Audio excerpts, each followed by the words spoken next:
Hello, मैं हूँ हेमल और आपके लिए फिर से लेकर आई हूँ एक नई कहानी। तो दोस्तों, एक राज्य था, छोटा था पर उसका राजा बहुत शूरवीर था। और उसके पड़ोस में ना एक बहुत बड़ा राज्य था, पर वहाँ का राजा आक्रमणकारी था। वो ऐसे छोटे छोटे राज्यों पे आक्रमण करता रहता था। तो एक बार उसने इस छोटे राज्य में भी मैसेज भिजवाया कि या तो आप सरेंडर कर दो या फिर युद्ध करने के लिए तैयार हो जाओ। तो जब ये मैसेज राजा को मिला तो वो बहुत चिंतित हो गया। तो जब संदेशवाहक गया तो उसने वहाँ जो सभा में बैठे हुए सेनापति और सब उनके राज्य के थे बड़े बड़े, उनसे परामर्श करना चालू किया।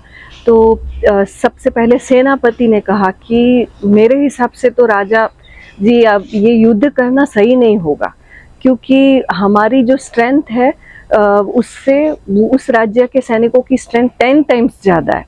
तो अगर हम युद्ध करते हैं ना तो हमारी हार तो निश्चित है, तो इसलिए युद्ध करना मूर्खता होगी। तो बाकी सभी जो सभासद थे वो भी यही सलाह दे रहे थे राजा को, लेकिन राजा के मन में कहीं ना कहीं वो ये उसको स्वीकार नहीं करना चाहता था, क्योंकि वो शूरवीर था ना, इसलिए वो चाहता था कि लड़ना चाहिए, भले हार हो या जीत हो, लेकिन एक बार ऐसा सरेंडर तो नहीं करना चाहिए। लेकिन अभी क्या करे, अभी बाकी सबका मनोबल टूटा हुआ है, ये देखकर राजा को डिसाइड ही नहीं कर पा रहा था। फिर सभा जब पूरी हुई तो राजा वहां से चल पड़ा। और उस राज्य में ना एक सन्यासी थे जिनके ऊपर राजा को बहुत श्रद्धा थी, तो वो उनसे मिलने के लिए गए और सन्यासी को अपनी पूरी ये सब टेंशन जो थी वो उनके साथ शेयर की। तो सन्यासी ने कहा कि तुम चिंता मत करो, बस एक काम करो, तुम्हें ना मुझे सेना का सेनापति बना दो। तो राजा ने कहा कि आपको तो युद्ध का कोई भी एक्सपीरियंस नहीं है, तो मैं आपको कैसे युद्ध के मैदान में जाने के लिए छोड़ दूँ ऐसे। तो सन्यासी ने कहा तुम उसकी चिंता मत करो, बस मैंने जैसे कहा है ना वैसे करो। तो राजा को वैसे तो सन्यासी के ऊपर 100% ट्रस्ट था, तो वो मान गया और फिर उसने सेना का सेनापति बना दिया सन्यासी को। जब सैनिकों को ये बात पता चली तो वो लोग तो और ज़्यादा टेंशन में आ गए कि जिस व्यक्ति को तलवार पकड़ना भी नहीं आता वो हम लोगों को कैसे गाइड करेगा और युद्ध के मैदान में कैसे खड़ा रहेगा। तो लेकिन अभी क्या करे, राजा का आदेश था। तो सैनिक सभी चल पड़े युद्ध के लिए और सन्यासी उनके सेनापति थे। सेना चली जा रही थी और बीच में एक मंदिर आया, तो सन्यासी ने पूरी सेना को मंदिर के बाहर रुकने के लिए कहा और उन्हें कहा कि ये जो मंदिर है ना, उसके भगवान जो भी संकेत देते हैं ना वो एकदम सच पड़ जाता है। तो अपन यहाँ रुक के ना प्रार्थना करेंगे भगवान के पास में, प्रार्थना में बहुत शक्ति होती है।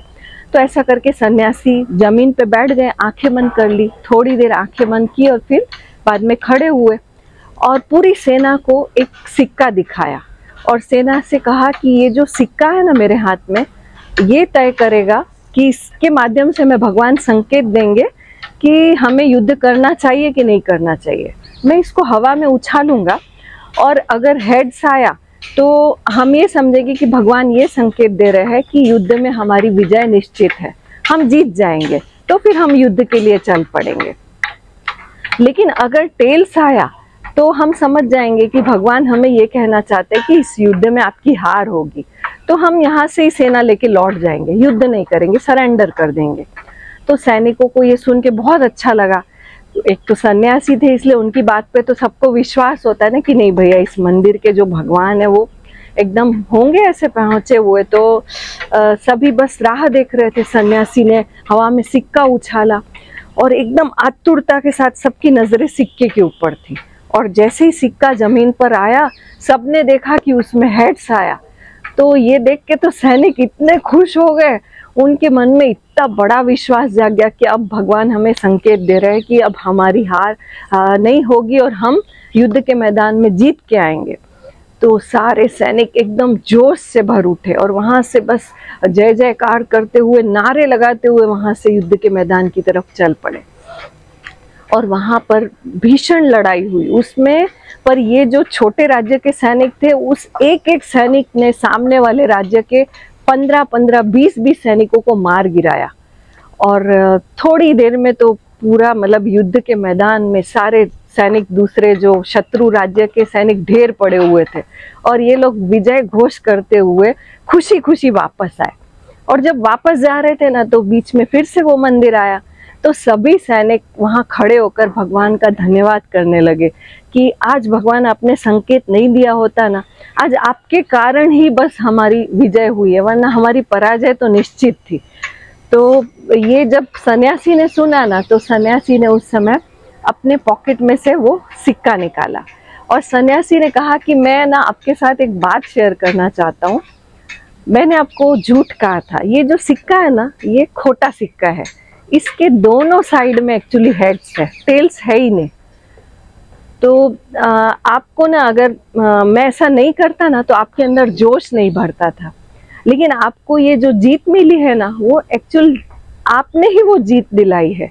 आपके अंदर वो ताकत तो पहले से थी, स्ट्रेंथ तो पहले थी, लेकिन आपको बस इतना है कि मैंने जो आपको ये नुस्खा बताया ना, उसके कारण वो स्ट्रेंथ आपकी एकदम बढ़ गई। आप पूरी पॉजिटिविटी के साथ आगे बढ़े, और आपके दिमाग में सिर्फ एक पॉजिटिव थॉट चल रहा था कि बस हमारी जीत निश्चित है। और ये सुनकर सैनिकों को समझ में आ गया कि ये स्ट्रेंथ तो हमारे अंदर छुपी हुई है, लेकिन बस इतना है कि हमारे ऊपर ना नेगेटिव थॉट्स बहुत जल्दी हावी हो जाते हैं। तो दोस्तों, बस हमारे साथ भी ना ऐसा ही है बिल्कुल। हम भी हमारी लाइफ में ना मतलब नेगेटिव थॉट्स को जल्दी कैप्चर कर लेते हैं। कुछ भी काम करने से पहले हमारे अंदर नेगेटिव पार्ट जल्दी आ जाता है। तो इस कहानी से बस हमें यही सीखने को मिलता है कि जीवन में कुछ भी असंभव नहीं है। हम हर एक काम में सफल हो सकते हैं, लेकिन बस पॉजिटिव थॉट्स होने चाहिए, और हमारे मन में केवल एक ही विचार आना चाहिए कि बस मुझे सफलता मिलेगी ही। जब ये पॉजिटिव थॉट्स होता है तो हमारी पूरी स्ट्रेंथ खिल के आ जाती है। और इसीलिए कहते हैं ना कि कई बार कैसा होता है, किसी के अंदर अगर बहुत स्ट्रेंथ हो, लेकिन अगर उसके अंदर नेगेटिव थॉट्स आ गए ना, तो उसकी वो स्ट्रेंथ भी काम नहीं करती और वो व्यक्ति हार जाता है। लेकिन कई बार ऐसा व्यक्ति जो दुर्बल हो, उस कार्य को करने के लिए इतना सक्षम नहीं हो, लेकिन उसके थॉट्स अगर पॉजिटिव हो ना, उसे बस ये समझ में आ गया ना कि मुझे कैसे भी करके जीतना है, तो इस पॉजिटिव थॉट्स के साथ ही वो उसमें सफल हो जाता है। तो दोस्तों, बस हम भी हमारे जीवन में ये नेगेटिव थॉट्स से दूर रहेंगे और पूरे पॉजिटिव थॉट्स के साथ कुछ भी काम शुरू करेंगे तो सफलता निश्चित है। तो दोस्तों, बस यहीं पर हमारा वीडियो पूरा होता है। फिर से मिलेंगे एक नई स्टोरी के साथ में। तब तक स्वस्थ रहिए, मस्त रहिए और मुस्कुराते रहिए। और चैनल पर नए हैं तो सब्सक्राइब जरूर से कर लीजिए। वीडियो पसंद आया तो एक लाइक तो बनता है, और वीडियो को अपने फैमिली फ्रेंड्स के साथ शेयर कीजिए। मिलेंगे, बाय बाय।